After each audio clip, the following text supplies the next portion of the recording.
ऐसी है, क्यों इसने ऐसी गर्दन लटका रखी। ऐसे बचने के आसार तो इसके नहीं हैं, सांस चल रही है पता नहीं क्यों। और इसको भी मैंने अंदर ही बांधा है क्योंकि बाहर मौसम ठंडा हो रखा। गुड मॉर्निंग दोस्तों, कैसे आप सभी। आशा करते हैं आप सभी बहुत अच्छे होंगे। मेरा नाम है मीना रावत और मैं स्वागत करती हूँ आपका अपने यूट्यूब चैनल पर उत्तराखंड के देहरादून शहर के एक छोटे से गांव से। तो कैसे हैं दोस्तों आप सभी। आज के दिन की हो गई है नई शुरुआत, नए दिन की नई शुरुआत और सुबह का बज रहा है 10 और मैंने निपटा लिए दोस्तों काफ़ी सारे काम, काफ़ी सारे। मैं उठ गई थी सुबह 5 बजे। 5 बजे उठ के चाय चूँ बनाई, आग वाग जला के मैंने पानी गर्म करने के लिए रखा, चाय दी सबको। एक गाय का दूध निकाला, फिर दूसरी गाय, और आज दूसरी गाय जो लक्ष्मी है उसका दूध मैंने अकेले ही निकाला। हस्बैंड को मैंने बुलाया था बट वो जो है मेरी मतलब मैं अपनी बचपन से ही पैदा होते ही पाली हुई बछड़ी थी, तो मैंने कहा इससे इतना भी क्या डरना। तो मैंने उसको धीरे धीरे करके उस पर हाथ फेरा और उसके पैर बांधने की कोशिश की। उसने छटपटाई, वो मतलब पैर खोलने, उसने मतलब लात लूत मारने की कोशिश तो की, लेकिन मैंने उसे डांट डपट के थोड़ा सा काबू में कर लिया था। हस्बैंड भी पीछे से खड़े थे, उन्होंने बोला मैं हूँ, तो मैंने बोला ना देखते हैं, क्योंकि हस्बैंड का क्या है कि सुबह का तो चलो हम टाइम पे उठ के अपना कर लेंगे, लेकिन क्या होता है कि शाम का उनका फिक्स नहीं रहता। उनका जो जॉब है प्राइवेट जॉब है, बट ये है कि मेंटेनेंस इंजीनियरिंग में है वो। तो उनका जो काम है कभी ऐसा चलता है कि रात को 9 10 11 12 भी बज जाता है। तो मैंने सोचा क्यों ना मैं एक बार ट्राई करती हूँ खुद से ही। सुबह तो मैंने खुद से ही मतलब उसने बीच बीच में लात भी उठाई, पैर अपने छटकने की कोशिश की, बट मैंने संभाल लिया जैसे तैसे। दूध निकालने में भी मुश्किल है हो रही है क्योंकि उसके थन से दूध निकालने में ज़रा भी प्रॉब्लम हो रही है, काफ़ी टाइम लग जा रहा है। और उसके बाद उनको दोनों गायों को भूसा बनाया। लक्ष्मी को मैंने अंदर ही इसलिए रखा हुआ है क्योंकि मौसम है आज क्लाउडी, कल भी था और आज भी था, बहुत ठंडा और रखा मौसम। तो उसके बाद गोबर फेंकना, सब्जी मैंने मतलब चाय रखते ही मैंने सुबह सब्जी चढ़ा दी थी, क्योंकि मैंने रात को ही सब्जी काट दी थी। तो रात को ही सब्जी काट दी थी, सब्जी चढ़ा दी थी। उसके बाद गोबर गाबर निकाल के मैंने आटा गूंदा, दोबारा चाय बनाई। बच्चों वगैरह को भी उठा के, बड़ा बेटा रनिंग पे चला गया था, छोटे बच्चे को बाद में दी। और उसके बाद सबके लिए मैंने नाश्ता बना देता, क्योंकि दोस्तों घर गृहस्थी में ऐसा नहीं होता कि अभी बनाओ खाओ, अभी बनाओ खाओ, जो अब खा रहे तब बनाओ खाओ। मैंने एक बार में ही नाश्ता सारे सबके लिए बना दिया था। हस्बैंड खा के चले गए थे, बच्चों को दे दिया। ससुर जी ने, आज कार्तिक पूर्णिमा है तो वो अपना पूजा पाठ में लगे रहते हैं, तो उनका अभी ऊपर नीचे चलता रहता है, तो वो जब खाएंगे तब उन्हें दे दूँगी। मैंने भी नहीं खाया। और उसके साथ ही मैं 8 बजे हस्बैंड के साथ वो ड्यूटी गए, उनके साथ मैं आपको एक बार पहले भी बताया था कि मैं टाइम बचाने के चक्कर में नीचे वाला जो हमारा रोड साइड पे खेत है वहाँ चली गई थी। उसके बाद मैं वहाँ से घास लेके आई और गाय को खोला, बड़ी वाली को, सोनी को, बच्चों को नाश्ता दे दिया। कपड़े मशीन में मैं डाल के गई थी, घास लेने जब गई थी तो मशीन में कपड़े डाल दिए थे, कपड़े छाल दिए। और अब मैं नहाने की तैयारी में हूँ, नहाऊंगी। आज हमारी वेडिंग एनिवर्सरी, आज हमारी शादी को 14 साल कंप्लीट होकर 15वां साल लग गया। तो लाइफ में आज ये 15 साल तो ऐसे रहे कि डामाडोलों में रहे दोस्तों। मतलब एक जर्नी जो है ना, ऑनेस्टली कहूँ तो एक जर्नी जो है ये बहुत अच्छी जर्नी नहीं रही हमारी लाइफ की। मतलब बहुत ज़्यादा, इतने ज़्यादा उतार चढ़ाव की लाइफ में हर कोई इतना स्ट्रगल फेस नहीं कर पाता। बहुत सारे लोग हैं जो इससे भी ज़्यादा स्ट्रगल फेस करते हैं, लेकिन बहुत सारे लोग ऐसे हैं जो इतना भी फेस नहीं कर पाते हैं। तो स्ट्रॉन्ग बनना पड़ता है अपने लिए ना, से अपने बच्चों के लिए स्ट्रॉन्ग लेना पड़ता है। जब बच्चे हो जाते हैं तो बच्चों के लिए स्ट्रॉन्ग बनना पड़ता है, फेस करना पड़ता है चीज़ों को। या तो आप अपने पैरों पे मतलब खुद सेल्फ डिपेंड हो, तो अगर आप सेल्फ डिपेंड नहीं हो तो आपको थोड़ा बहुत कॉम्प्रोमाइज़ करना ही पड़ता है, और करना भी चाहिए दोस्तों, करना भी चाहिए। मैं तो यही कहूँगी कि कॉम्प्रोमाइज़ लाइफ में थोड़ा बहुत करना चाहिए, तभी जा करके आगे गाड़ी चलती है। और अभी फ़िलहाल मैं कपड़े डालने आई हूँ छत में, और नहा के बाद मैं थोड़ा सा पूजा पाठ करूँगी, तब जाकर मैं नाश्ता करूँगी। दिन के लिए मैंने दाल चढ़ा दी है उबलने के लिए। और ये है हमारी छत, जहाँ तहाँ हमारे टीन ही टीन लगे हुए हैं। ये नीचे, जहाँ नीचे गायें रहती हैं, ये छत पे लगी हुई है। इधर भी पुराना घर था जो, वहाँ है। और ये हमारे घास के पेड़, और इसके पीछे है जंगल। हम जो है जंगल के पास रहते हैं। और दिखाती हूँ आपको केले। हमारे केले ऐसे हैं, ये छोटे छोटे। एक ये है, एक यहाँ पे है, और एक दो जगह और देखे थे मैंने, दो पेड़ों पे और केले पके हुए। ये देखिए केले पके हुए इस पर भी, ये देखिए इस पर भी केले पके हैं।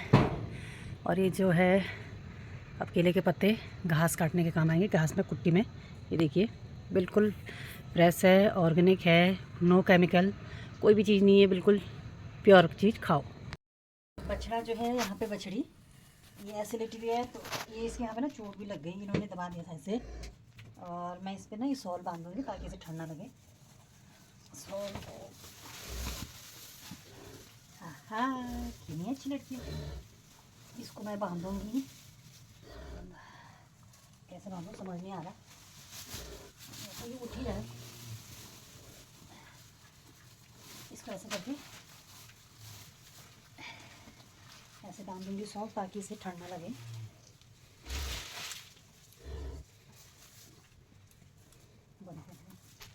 तो फाइनली मैंने इस पे ऐसे करके लगा दिया। इधर लक्ष्मी जो है मोमो करी खो खो करे अपने बच्चे के लिए। अब इसको दे देती हूँ मैं घास। धूप आती थोड़ा तो मैं इसे बाहर निकालती, बट धूप नहीं है तो अंदर ही अपने आप रहती है। तो फाइनली बाकी का सारे काम निपट गए हैं। गाय को मैंने एक बार हरा घास दिया था। हरा घास देने के बाद मैंने उसे फिर भूसा बना के दिया और पानी गर्म पानी करके उसे गर्म पानी भी पिला दिया है।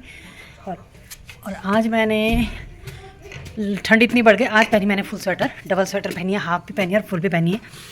और क्योंकि आज ठंड ज़्यादा है और मैंने बाल भी धोए थे, अभी तक मेरे बाल सूखे नहीं। और खाना पीना बना दिया, ससुर जी ने खा लिया। अब हम तीनों खाएंगे और बेटा जाएगा 3:30 बजे ट्यूशन है उसका आज 3:30 बजे का। और मैंने नहीं बनाई, 1 महीने से ज़्यादा हो गया। पिछले अक्टूबर, अच्छे से याद है मुझे, 24 तारीख को मैं अपने दोनों बेटों को लेकर के हॉस्पिटल गई थी। जब बड़े बेटे को दिखाने ले गई थी और छोटे बेटे का प्लास्टर ड्रेसिंग करने गई थी उसका, तब मैंने थ्रेडिंग करी थी पिछले महीने। और आज पूरा 1 महीने से ज़्यादा हो गया। एक मन करा था मेरा मैं थ्रेडिंग करने जाऊँ, दूसरा मन करा था, माँ भी बीमार है, थोड़ी सी उल्टी वगैरह हो गई थी माँ को, तो माँ को देखने जाऊँ। लेकिन ना मैं माँ को देखने गई ना थ्रेडिंग बनाने गई, क्योंकि मैंने जब पर्स टटोला तो पर्स था लगभग खाली, उसमें थोड़े से पैसे थे। तो इस महीने के अभी 3 दिन बाकी, तो मैंने सोचा मैं मार्केट जाऊँगी तो फिर आलतू फालतू बहुत सारे खर्चे हो ही जाते हैं, क्योंकि मैं अपने आप को फिर कंट्रोल नहीं कर पाती हूँ, खर्चा कर ही देती हूँ। तो क्योंकि पैसे अपने पास थोड़ा बहुत बचे हुए होने चाहिए, क्योंकि अच्छा टाइम आने में तो मुझे अच्छा टाइम आएगा करके आज 15 साल बीत गए, लेकिन अच्छा टाइम अभी आया नहीं। लेकिन बुरा टाइम इतनी जल्दी आता है दोस्तों, आपको आप पलक झपकते ही क्या हो जाए कुछ पता नहीं चलता। क्योंकि अगस्त में जब मेरा बेटा एक दिन ऐसे 4 बजे का ट्यूशन था, तो वो 3:45 बजे घर से निकला, तो निकलने के 5 मिनट बाद मुझे कॉल आ गई थी। लेकिन मैंने कॉल उठाई नहीं थी, क्योंकि मैं गाय को बांधने में लगी हुई थी और बारिश भी आ गई थी। तो जैसे देखा फ़ोन देखा मैंने, तो उसमें 3-4 मिस कॉल आई हुई थी मेरे हस्बैंड की, और जहाँ पे ये गिरा था वहाँ से। तो एकदम से मतलब 5 मिनट के अंदर अंदर क्या हो जाता है कुछ पता नहीं चलता। और छोटा बेटा भी जिस दिन गिरा था उसी दिन भी मतलब मैं दूध निकाल के भूसा बना रही थी, उसने मुझे बोला मम्मी मैं खेलने जाऊँ, मैंने कहा जा। तो थोड़ी देर में वो मुँह लटकाता हुआ मेरे पास आ गया, गिर गया करके। तो उसका भी उस दिन हाथ फ्रैक्चर, दोनों के इस बार हाथ फ्रैक्चर और प्लस ऑपरेशन हुए दोनों के। तो काफ़ी सारा हमारा मतलब पैसा तो चलो जो गया सो गया, पर यह कि बच्चों के हाथ कमज़ोर हो गए, क्योंकि दोनों के वही हाथ सेम जगह पे 2-2 बार फ्रैक्चर हो गया। बड़े बेटे का तो 2 बार वहीं पे ऑपरेशन हुआ। और मतलब ये है कि एक तरफ से आपका मतलब हाथ कमज़ोर हो गया। अब भले ही आजकल मतलब सारी चीज़ें अवेलेबल हैं, बट यही है कि वो फिजिकली इतना स्ट्रॉन्ग नहीं रह गया हाथ से। तो मैं उसे बोलती बेटा फिजिकली तो अब यह है कि थोड़ा बहुत कमज़ोर हो ही गया है, क्योंकि ऑपरेशन हुआ है बहुत मेजर ऑपरेशन, मतलब मेजर हो गया था उसका हाथ। तो पढ़ाई कर ले वही है। अब खाते हम लोग खाना।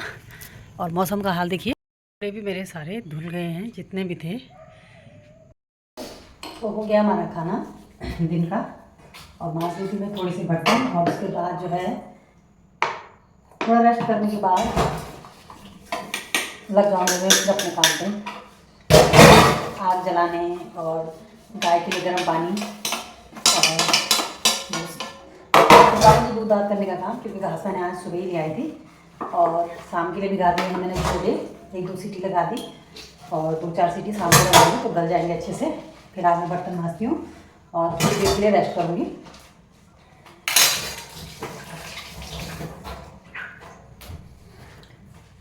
और ये हमारे खेत गेहूँ के, और मौसम ऐसा है। आगे से घास का पेड़ है, इधर मैंने बरसीम बोई है, वो जम गई पहले की ही।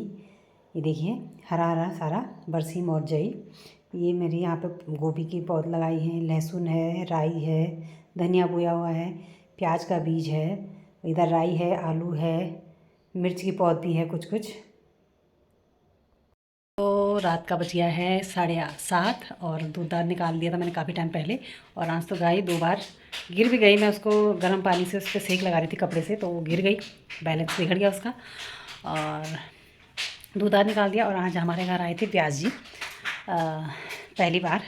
तो उन्होंने मुझे ये जो हमारे ऐसे तो मोस्टली कुमाऊँ में पहना जाता है पिछोड़ी, ये वैसे कुमाऊँ की पहचान है, पर अब ये पूरे उत्तराखंड में इसे मतलब एक पहना जाता है।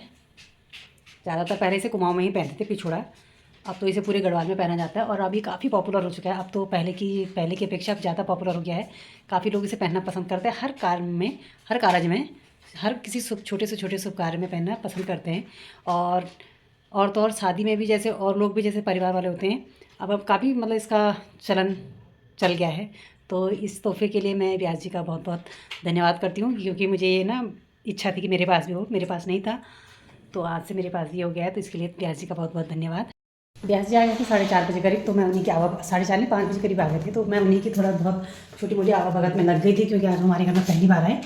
तो रोटी निकालने में भी लेट हो गया था, बल्कि गोबर भी मैंने अभी रात को फेंका, तसला भर के रखा था मैंने, अंदर हो गया था गोबर, तो वो मैंने भर के रखा हुआ था। अभी जब वो गए 7 बजे करीब तब फेंका। खाना खाने के लिए बोला मैंने उन्हें, लेकिन उन्होंने बोला अभी मुझे कहीं जाना है, वो चले गए। और इतनी इंपॉर्टेंट बात कि आज हमारी एनिवर्सरी है, मेरे हस्बैंड बोल रहे कि मैं ना भूल गया कि आज हमारी एनिवर्सरी है। अब मैं ये आस में लगी थी कहीं ना कहीं छोटा सा केक लेके आएंगे या 2-4 समोसे लेके आएंगे, क्योंकि हम लोग नहीं करते ज़्यादा कुछ। तो मैंने सोचा कि सोच रही थी मैं अपने मन में कि इतना तो कर लेंगे, वो इतना तो ले आएंगे, लेकिन वो बोल रही कि मुझे ना याद ही नहीं था कि आज हमारी एनिवर्सरी है। तो ये बड़ी अजीब सी बात है, हंसी भी आ रही है, गुस्सा भी आ रहा है। और मैं मार्केट जा नहीं पाई। मैंने आपको बताया कि मेरा पर्स जो था खाली हो गया था, तो 2-4 मतलब थोड़ा बहुत ही पैसा बचा था, तो वो अभी 3 दिन बाकी है इस महीने के, तो मैं इसलिए गई नहीं, क्योंकि फालतू खर्चा जाता है मार्केट जाके। और अब मैं बनाती हूँ खाना। मैंने बनाए हैं छोले। छोले बनाती हूँ, 2-4 पूरी बनाऊँगी और सादी रोटी बनाऊँगी, क्योंकि ससुर जी को रोटी चाहिए होती है, हस्बैंड को भी, बच्चे तो पूरी में खुश रहते हैं। तो चलिए बनाती हूँ मैं खाना, क्योंकि बहुत लेट हो चुका है आज। कल तो हमने इस टाइम पे खा भी लिया था, लेकिन आज अभी तक बना भी नहीं है। तो करती हूँ मैं ब्लॉग को बंद, मिलते हैं नेक्स्ट वीडियो में। तब तक के लिए take care, bye bye and good night.